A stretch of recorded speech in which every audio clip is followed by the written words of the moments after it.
O Geto morreu sem descobrir o potencial da própria técnica. Ele queria eliminar todos os não-feiticeiros, e isso parecia impossível. Mas se ele tivesse explorado tudo que a manipulação de maldições oferece, esse plano não seria tão inalcançável.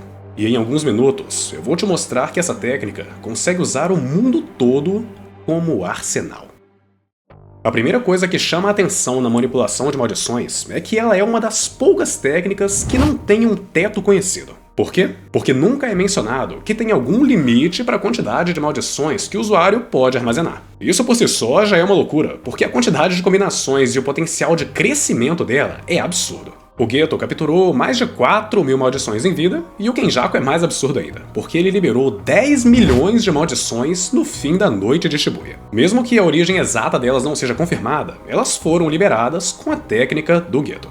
Nesse cenário, nenhuma maldição é desperdiçada. Dá pra vencer tanto pela qualidade dos espíritos fortes, quanto pela quantidade dos espíritos fracos. O conceito de controlar aquilo que você derrota é um dos meus favoritos por isso, porque o leque que ele abre é gigantesco. Outra coisa que deixa essa técnica ainda mais forte é a variedade, porque em Jujutsu Kaisen, cada maldição é diferente e pode ter funções diferentes. Tem pra ataque, defesa, mobilidade, contenção, reconhecimento, suporte, e eu nem falei das técnicas que elas podem ter. Jujutsu mostrou que as maldições podem ter técnicas tão complexas quanto os próprios humanos, e a manipulação de maldições te dá controle total sobre o que elas vão fazer. É literalmente um exército de personagens que nunca vai sair do seu domínio. Que inclusive é outro ponto. Dá pra usar os domínios das próprias maldições. Agora pensa comigo, as maldições têm as suas próprias reservas de energia amaldiçoada, e elas podem ficar por conta própria dentro do domínio. O que eu vou falar aqui é só especulação, mas ao que tudo indica, o usuário da manipulação não precisa gastar a própria energia amaldiçoada e nem desgastar o próprio cérebro quando uma das suas maldições expande o domínio.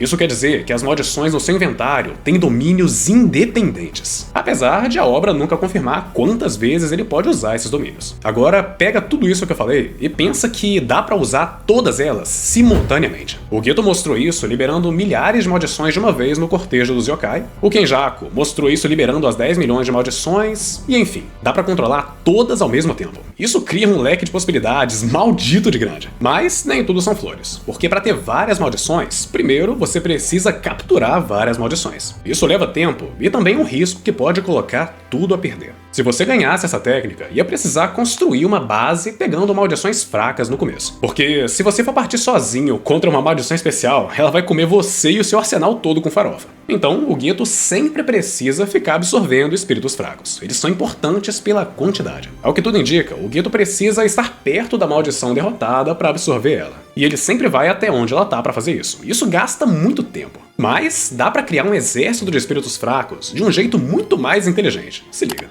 Além de o Geto poder usar todas as maldições ao mesmo tempo, ele também controla elas à distância.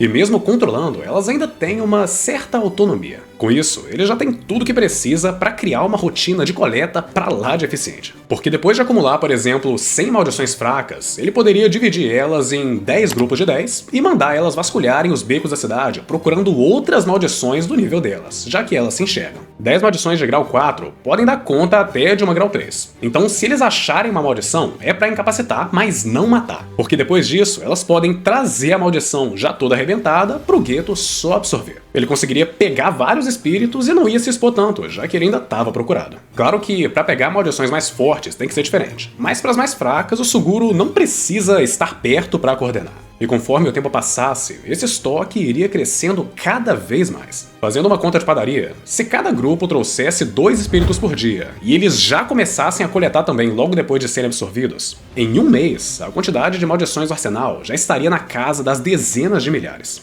O Kenjaku revelou que se o Geto tivesse usado todas as 4.461 maldições no Uzumaki contra a Rika, ele teria vencido. Mas ele só usou uma metade e deixou a outra no cortejo dos yokai.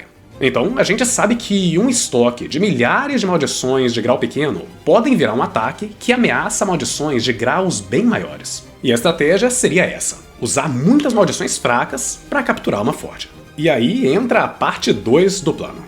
Em Jujutsu Kaisen Zero, o Geto revela que existem 16 maldições de grau especial catalogadas pelo Colégio Jujutsu no Japão. Isso sem contar as maldições dos desastres que não eram conhecidas naquela época. O que o Geto faria nessa estratégia seria ir atrás ou dessas não catalogadas do Japão, ou ir para alguns lugares do mundo que têm deuses locais, tipo o Ganesha na Índia. Porque eles são maldições especiais também, apesar de serem muito mais raras do que no Japão. Esse plano é tão bom porque o Uzumaki permite selecionar quais maldições vão ser usadas, então você não queima todo o seu estoque de uma vez. Chegando onde o deus local tá, ele poderia disparar algum Uzumaki, selecionando muitas, mas não todas, as maldições de uma vez. E em um único ataque, ele seria derrotado sem ter como reagir, e depois de cada vez, uma nova maldição especial viraria uma ferramenta permanente. Com isso, dá pra escalar o poder muito mais rápido, e só usando coisas que a obra já mostrou que dá pra fazer. Se o Geto passasse aqueles 10 anos fazendo isso, o Yuta não teria chance, e ele pegaria a Rika também, e a partir daí a história teria outro rumo. Outra coisa que o Geto conseguiria fazer também seria derrotar feiticeiros e eliminar eles usando uma arma comum, tipo uma faca, por exemplo. Porque assim, alguns deles poderiam se transformar em espíritos rancorosos, tipo Naoya, e o Geto poderia absorver uma maldição muito mais forte. E você pode estar fazendo parte de uma estatística muito preocupante aqui do Lote Abissal. 92% das pessoas que assistem ao canal não são inscritas, então a chance de você estar compondo esse percentual é muito alta.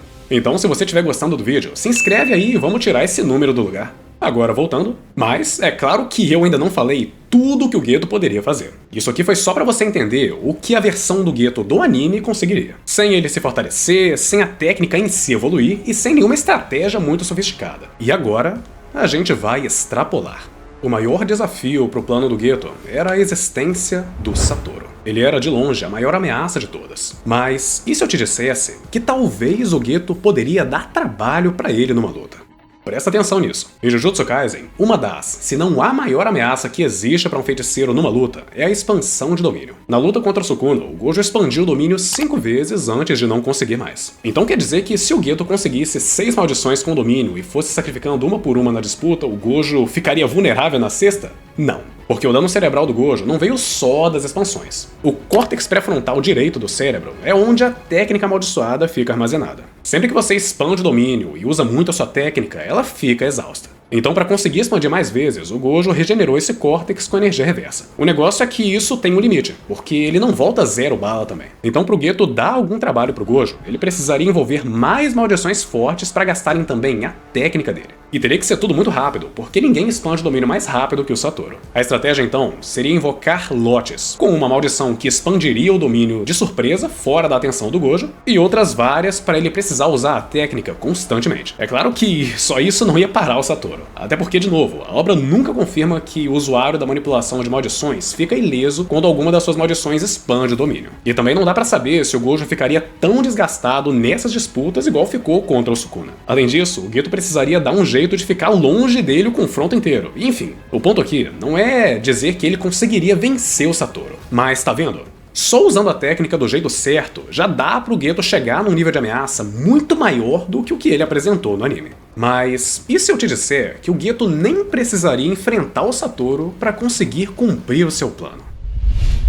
Enquanto liderava o culto da estrela, o Suguru ficou longe do alcance do Colégio Jujutsu por 10 anos. Ele só foi encontrado quando apareceu lá voluntariamente para declarar a guerra. Ou seja, ele poderia fazer tudo à distância sem ter que lutar com ninguém. E o plano dele de eliminar todos os não-feiticeiros poderia pelo menos chegar muito perto de ser cumprido. Se prepara, porque agora a gente vai sair do poder de batalha e vai entrar no poder global. As maldições nascem dos sentimentos negativos da humanidade. Então, quanto mais ódio, medo, tristeza e afins, mais energia amaldiçoada se deposita para criar maldições que refletem isso. E você sabe quais entidades têm mais relação com o bem-estar nacional? A mídia e o governo.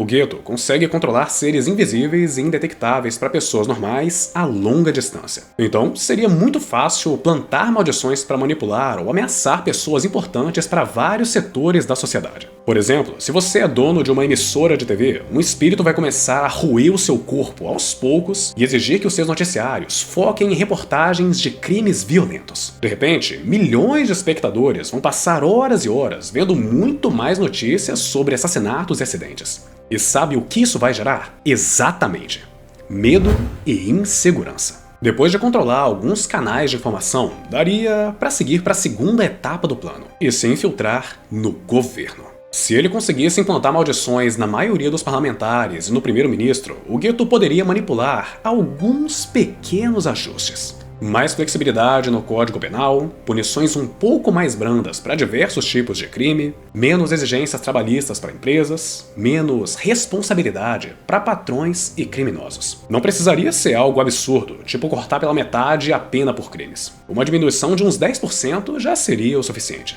Isso resultaria em ambientes de trabalho mais tóxicos e trabalhadores mais exaustos, e crimes violentos com punições menos pesadas e acontecendo com mais frequência. E tudo isso sendo noticiado quase 24 horas pela mídia. Mais gente revoltada e com medo cria mais maldições, e mais doenças e mortes causadas por elas aumentam ainda mais esse medo. E quando a sociedade já estivesse extremamente frágil, o Geto daria o terceiro passo. Somaria o governo, a mídia e a própria manipulação de maldições. Uma das coisas que causam mais pânico nacional são ameaças terroristas. E tanto o governo quanto os jornais começariam a divulgar esse tipo de ameaça. É claro que muita gente não acreditaria que existem terroristas pelo território só porque o governo e a TV diz. Mas é aí que entraria a manipulação de maldições. Porque, de repente, vários ataques invisíveis aconteceriam por todo o Japão sem ninguém saber o que está acontecendo, já que as maldições são invisíveis para os não feiticeiros. E daria, inclusive, para focar mais em aeroportos, porque isso impediria a fuga em massa do país e criaria uma ameaça estrangeira gigante.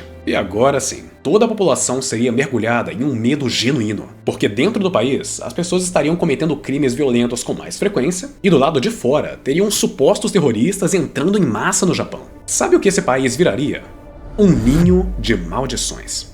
Ao mesmo tempo que o Geto teria um suprimento quase infinito de espíritos cada vez mais fortes, os feiticeiros também não dariam conta de tudo. Então todo o colégio Jujutsu ficaria muito mais enfraquecido e com muito mais baixas. Se o Suguru permanecesse indetectável, ele poderia continuar absorvendo maldições aos milhões. Isso criaria um ciclo que se autossustenta, ao mesmo tempo que teriam cada vez mais maldições e cada vez menos feiticeiros. Esse ciclo poderia se manter até o Geto finalmente ter um arsenal grande o suficiente para dar um fim a todos os não feiticeiros. Isso se a crise que ele causou não fizesse isso antes. Tá entendendo? O Geto não precisaria destruir o mundo para acabar com os não feiticeiros. Ele só precisaria aprender a controlar o que eles produzem. Eu não consigo dizer que esse plano funcionaria com certeza, até porque a obra não dá as respostas para muitas das perguntas que ele levanta. Mas o ponto é esse. Quando você explora a manipulação de maldições até o limite, o plano do Geto deixa de parecer uma fantasia impossível.